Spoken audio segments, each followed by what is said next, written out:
Chris, we're happy to have you on the show. How you doing this morning? I'm doing good. Good to be here. I wanted to ask you about baseball first before I know Barry's going to ask you about kids, about throwing and so forth. Being a left-hander, did a lot of the managers bring in every time you came in relief? How many managers brought in right-handed hitters? Majority of them do. I guess the thing with baseball, you want a righty to face a lefty. Yeah, right. Especially I'm asking that. Yeah. Yeah, and that really helped me out because my best pitch was my changeup, and I'd much rather it's more effective when I face a righty than a lefty.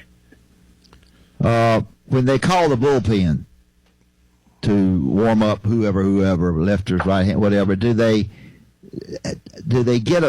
already know basically in that game who they're going to throw, or do they talk to the guy in the bullpen that sort of says, I think Chris is ready today, he's got to act like he feels good? How does that work? Well, I mean, with the Braves, it was down to it. They had it down to a science. I mean, that's what I love about Bobby Cox and Leo Mazzoni. Later in the year when your bullpen's set, I mean, every game that we're winning, I'm coming in in the seventh. Rimlinger's coming in the eighth, and Smoltz is going to close it out. And to me, that's a great way to feel as a reliever, because I mean the last thing you want to do is when the game's coming down like the fourth, fifth, and the starter's starting to struggle a little bit, who's going to throw? I mean, and that's the way it should be. Is I mean, when the game's coming down, I don't even have to worry about who's going to throw the seventh. I'm stretching out. I'm getting on the mound, and the phone rings. It's like I don't even have to worry about who's going in. I'm going in. Okay. And it is, and it's a great way. I mean, to me, when it's your job to pitch the seventh, it shouldn't matter who's coming up. Yeah. Okay. And I don't want to get to the point where there's three righties coming up, and I'm doubting if I'm going to be pitching or not. I mean, that's my job. I'm going to do it. And that's why the Braves were so successful in those times, because I mean there wasn't no juggling pitchers. You had a specific pitcher to pitch a certain inning, and that's his job. I got one more question, and I'll let Barry have it. Tell me who was the most difficult for you to get out that we would know, and also tell me who you got out a great deal that everybody thinks is really good. Well, I mean, I think I'm on. Brag. Don't be backing on. I'm on a list. I'm on a list of probably 1,000 pitchers that Barry Bonds was by far the pitcher. I mean, the hitter that I did not want to face. Okay. And if I did face him, I don't care if I threw 4 balls in a row and he's on first base. I mean, people can point their fingers all that you're a chicken. I'm thinking I am. That's great. Yeah. But he got 5 home runs. He's hit 5 home runs off me, and I remember 2 of them. And that's just the type pitcher I was. I mean, I don't care if you're going to hit a home run off of me. I'm going to face you and give you my best stuff. And if you can beat me, you can beat me. If I can beat you, I mean, so be it. So that's the hitter that I least likely to get up to the plate and face him as least I could. Yeah. All right. The other way, who did you get out a lot that everybody knows? Oh, I know a lot of them. Just name one. I know a lot of them. I understand that. Craig Biggio, I got out. I don't even know if he ever got a hit off me. And I remember we were in the playoffs, and I got him out so many times that I threw a slider down and in on him, and he stuck his elbow out over the plate, and it hit him, and he ran down to first. I'm thinking, he stuck his, and I'm like, to me, that makes me feel good. Yeah. So did the umpire miss that call? He leaned into it, didn't call it? Yeah, I'm thinking. Look. I mean, if we had replay again, we go and look at the replay, but we didn't have it back then. That's good stuff. That's great stuff. Yeah, that is. That's fun. That's fun to think about. Chris, talk about this Barry. This Chris Hammond, obviously Major League Baseball pitcher, pitched in the minors 4 years, in the major leagues 14. I believe that's right, Chris. But talk about your youth. We got a lot of parents listening now. When you were young, say in the 8 to 12 range, did you play, or even the 15, did you play all the sports, or did you just focus on baseball? And then the second question is, how much is too much for these kids to be throwing these days? And I'm talking about the youth between 8 and 13. Did you play all the sports, and how much is too much for these kids to throw now? Well, when I was coming up, I played baseball and basketball, and I always tell people if they had a Hall of Fame for yard football, my name would be on top of the list, because I was one of the best yard football players ever. But I just didn't play football. And I think when I played 1 year, I don't know how old I was, maybe 11 or 12.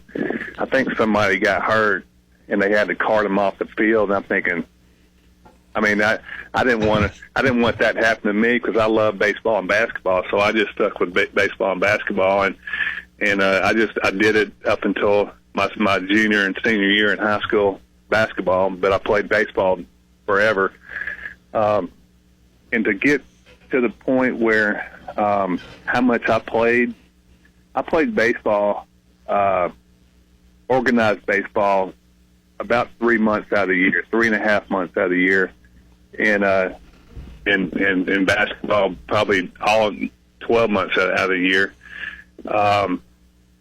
And I was just talking to a parent yesterday.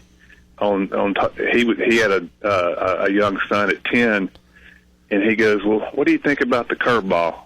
I go, "Listen, I was throwing a curveball at 8 years old." I go, "But I was only pitching 1 day a week for about 6 weeks," and that's where the curveball has got a bad name because of what we've done with baseball.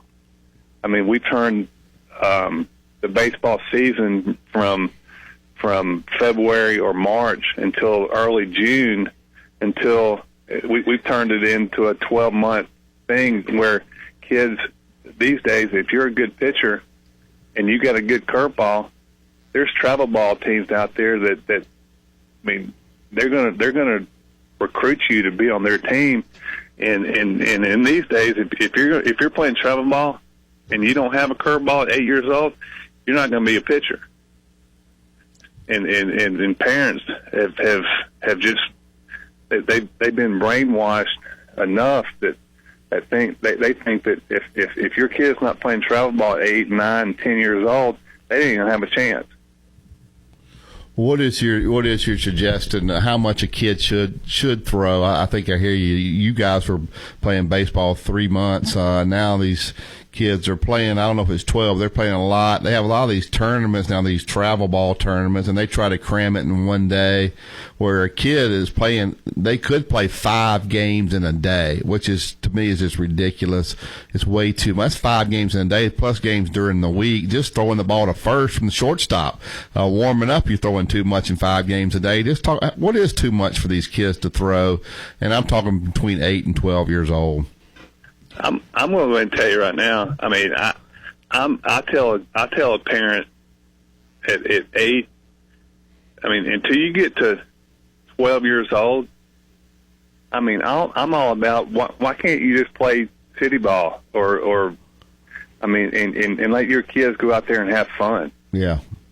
And I'm not saying when it's not the season to practice.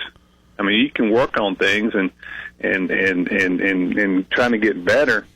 But I'm just telling you right now, just like you just said, when you can play 5 games on a Saturday, and then maybe you might play 5 more games on Sunday if you have a weekend tournament.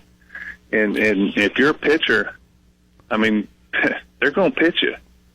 And if you got a good curveball and you see that nobody can hit, I mean, because at 8, 9, 10, 11, 12 years old, I don't know if there's a hitter out there that can hit a good curveball. Right. And I always tell parents, I go, do you want your 9, 10, 11, 12-year-old to be the best pitcher and never had a chance to go to college? And that's what parents need to sit down and think about that. Right. Hey, Chris, tell me, I looked here where you played in the minor leagues. How big of a jump is that when you go from, I know you were in maybe single A all the way to triple A before you got to the major leagues. How big of a jump is that when you get to the big leagues from the minors? From single A to double A is not that big of a jump. From double A to triple A is a pretty good jump. And from triple A to the major leagues, I think the only thing that separates the triple A to the major league is the attendance and the size of the stadium. Huh. And the spread after the game or before the game, Yeah. and how you travel, maybe, and the money you get every two weeks. yeah. But I mean, that's why I'm such an encourager to parents these days, because there's not a better job in the world than getting paid to play baseball. And I just try to do my best to be the steward that I am for baseball, is to warn parents and kids alike that you can. I mean, when I've talked to a lot of scouts and college coaches, and one of the very first things they ask the parent is, when did your kids start playing travel ball? And how long has he been throwing a curveball? And I mean, and a lot of parents, they brag. They're like, "Oh, he's been throwing the curveball since he was 8 years old," and the scouts like scratch.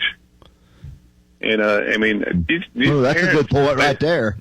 Yeah, it is, and Scratch. parents they just need to be careful on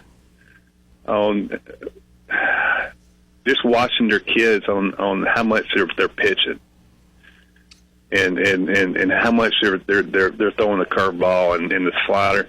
I mean, I talked to a orthopedic surgeon a few years ago, and he told me something I really didn't know, that the slider is the worst pitch on your arm, on your elbow, and he told me when my son was 14 and he didn't throw a slider. He goes, for a kid to throw a slider, they need to wait until they're at least 16 to 17 years old.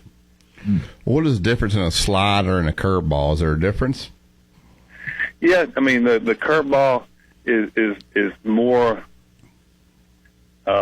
spinning it with your elbow and your wrist and everything with your fingers, and the slider is more of a torque. I mean, if you can, I don't know if you guys know how to throw a slider, but when you it's more of a hard fastball, and right at the last second, it's a little torque right on at the very last thing. Whenever I'm doing that motion, I can feel it on my elbow. Right. And it's just it's a great pitch, but you can't fall in love with it at 12 years old. Well, Chris, do you have a foundation down there that you guys are doing? Tell us a little bit about that. Well, I think what God is doing in my life, my whole life, is a foundation, and it's His foundation. I'm proud to say that. But I started the Chris Hammond Youth Foundation about 14 years ago when God put me in Wedowee, Alabama, and He opened my eyes to kids in rural areas that have nothing and have accepted it. So I started the Chris Hammond Youth Foundation to help out kids in rural areas, and now quickly in the last few years, I switched it to rural area kids to underprivileged kids, and because I've realized that there's underprivileged kids even in Vestavia and Hoover and in Mountain Brook and whoever. So that's what we do. We help out kids, underprivileged kids, and helping them prepare for life, and I feel that if I can help them play organized sports, and that to me that helps better prepare them for what life has in store for them. Is there anywhere anybody could go to maybe find some information to help out with that cause? Yeah, they can call me on my cell phone. My cell phone is 256-276-9942.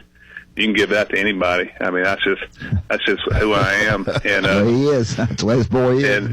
And they can go to HammondYouthFoundation.com. And I'm having Leo Mazzoni as our guest speaker this year, and he's going to bring a lot of stories about Glavin and Smoltz and Maddox and all those guys, and I'm looking forward to hearing it. But this year's tournament is going to be at Inverness Country Club on June the 12th and 13th. So, like I said, if anybody wants to call me with more information, or if they want to contribute or be a part of it, just feel free to call me, and we're all in this together. Well, give that number one more time. Give that number one more time, Chris. 256-276-9942. All right, go ahead, Dad. Are you excited to have me back in the golf tournament? Yeah, I can't wait. I want to go out and play a round of golf before the tournament, so I can work on you, so you can bring what my foundation expects in a celebrity. Chris, if you play with him, let me give you a piece of advice. You get in the other cart, because you'll be heading towards the woods the whole time. Chris and I played together before. We're buddies. He wants me to play. But Chris is nice. He's going to say he wants to play with you with his fingers crossed. Play with me anyway. No, he doesn't. All right, Chris, we'll have you back on. We're always working on Wimp. Yeah, we'll have you back on closer to it, too. You can talk about the tournament and all. We appreciate the time that you gave us this morning. That's great stuff, Chris. Thank you. We'll have you back some more. Thank y'all. Appreciate it, Chris.